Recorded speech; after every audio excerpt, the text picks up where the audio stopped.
Do you ever struggle with your backhand serve? Maybe you make more mistakes than you'd like, or maybe you can't get it close enough to the net. Well, if so, this video is for you, as we're going to share the 8 steps to perfect your backhand serve. And the first 4 steps are all about the serve preparation, as if you fail to prepare, you're preparing to fail. So let's get started with step 1, your grip. You want to be in a backhand grip, which is where your thumb is on the widest part of the grip whilst your strings are facing upwards. You should also have your hand higher up the grip, as this is a shorter lever which helps to increase your control over the serve. Hitting a quality, consistent serve with a longer lever is much harder. Okay, that was step 1. Pretty simple, right? Let's move on to step 2, the racket positioning. First, you should have your racket angled at about 45 degrees. If you have it too vertical or too horizontal, you can lose a lot of control. Next is the distance between your racket arm and your body. We'd recommend not having your arm too close to your body, otherwise you won't have any room for a backswing and you'll probably hit yourself. But we'd also advise not having your arm completely outstretched, as it's just not very comfortable, and you also might struggle with holding the shuttle in the right place. And don't worry, we're getting onto this in the next step. And the third thing to get right with your racket positioning is the sideways distance. Most players, including ourselves, hold the racket so that the head is pretty much in line with the other side of our body, but we do see some players have it a lot more to the side. Yeah, if you watch the best servers in the world, they all have slightly different setups that work for them, but each one is following these principles. So we'd recommend trying different options and figuring out what's comfortable for you. Moving on, step 3 is all about the shuttle positioning, and this is a big reason we see many people struggle with the quality of their serves. So what you should do is almost pinch your shuttle near the top of the feather, about here. And you want to hold it firmly enough so that you don't accidentally let go of the shuttle and miss it. That's a fault. You can either hold the shuttle with your index finger and thumb, which is the most common, or with your index finger, middle finger and thumb. Again, this is personal preference. We then recommend holding the shuttle at around a 45-degree angle like this. Yeah, holding it too vertically means you'll have to adjust your racket positioning and you'll hit it too high over the net. Holding it too horizontally will make it more likely to go into the net. And you also don't want to hold it too much to the side. Doing this will mean you'll likely hit the feathers just after the cork, massively reducing your control. Last thing on the shuttle positioning, we'd recommend holding it close to your strings, exactly where we'll discuss in step 7. But if you start your serve routine with your non-racket arm all the way over here, there's a very high chance of missing the shuttle, let alone it being a quality, consistent serve. Now, step 4 of the backhand serve preparation is your body positioning. And for this, you need to think about your feet, body weight and eyes. So, starting at the bottom, where should you stand? Well, we'd recommend standing as close to the service line as possible, but not on the line. That's a fault. Standing here gives your opponent less time to react, and you're also in a better position to cover the net area afterwards. And of course, if you're playing singles or mixed doubles, then you stand a bit further back, ready to cover more of the court. Here you should have the same technique and preparation, you just need to add more power. And as for how you stand, there's 3 options. Side by side, having your racket leg forwards, or even having your non-racket leg forwards, which is what I actually do.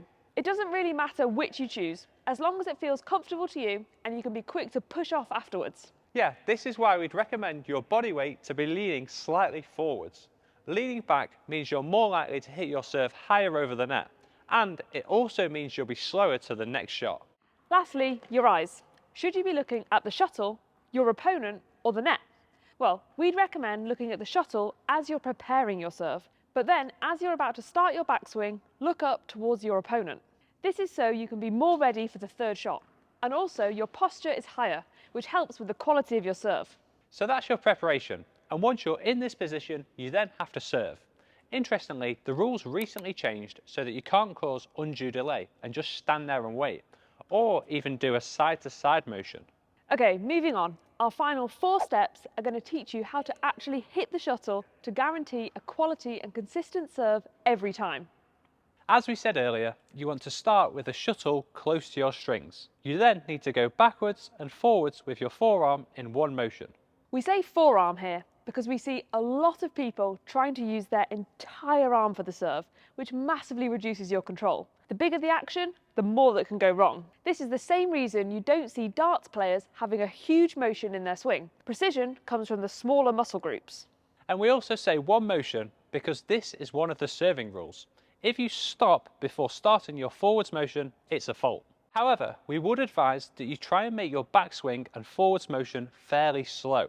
A common mistake players make is rushing the serve, so slowing down will help with this and help improve your quality, especially when you get nervous. Yeah, and with the serve, simplicity is key. So you want to have a short backswing. A big backswing means you're less in control of your racket and more likely to mistime the shuttle.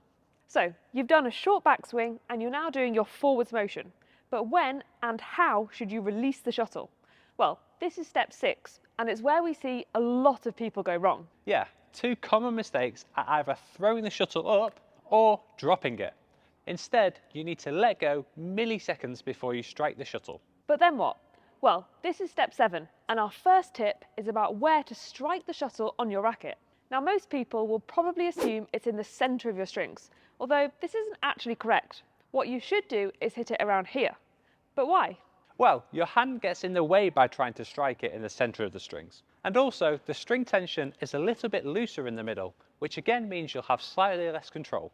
Then, after a short backswing and forwards motion with your forearm, all you actually need to do to create the power is gently squeeze your fingers, thumb and wrist. Now, a few more rules about striking the shuttle. 1, you can't lift your feet off the ground whilst hitting it. 2, you have to hit the cork first. 3, you can't spin the shuttle before hitting it, although this currently does only say for BWF sanctioned tournaments until 30th of April 2025. And 4 is that the whole shuttle should be struck below a fixed height of 1.15 metres. However, this hasn't filtered down to many clubs yet, who still adopt the old rules that it has to be struck below your bottom rib and also with the racket head pointing in a downwards direction. Of course, we'd advise trying to go to the upper limits of these height rules as it will massively help you produce a better quality serve. However, don't take it too far. That's a fault. What are you talking about? No, it's not. And lastly, after striking the shuttle, you want to have a short follow-through. This will help you recover faster with your racket and be more ready for the next shot. So, steps 1 to 7 were all about hitting a high quality, consistent serve. And hopefully you can now consistently repeat these steps. Having a routine like this is really important, and it was actually proven in a big study of free throws in basketball, where players who stuck to a defined routine were successful 84% of the time. That's compared to only 71% of the time when they didn't. But where should you actually serve to? Well, this is the final step in having an effective serve. Firstly, you ideally want each serve to almost dip over the top of the net. This is so the shuttle is travelling downwards as your opponent strikes it, meaning they'll have to play it upwards to you. And then in terms of the actual placement on the court, there are 3 options. Low to the centre line, or T, around the body, and out wide to the tram line. We'd recommend using a variety of these serves to keep your opponents guessing and stop them playing their favourite returns. And we'd also recommend using them alongside flick serves too. The preparation for the flick serve should be identical to the low serve, but then there are a few important points which you need to consider, which we've actually covered in our flick serve video here. And then you might be wondering, what should I do after my serve? Well, we have an in-depth video covering lots of double set plays, which we'd highly recommend watching, so we'll link that here for you. And lastly, if you found this video insightful, then please drop the video a like, smash the subscribe button if you haven't already, so that YouTube can serve you up with some more of our videos. Bye.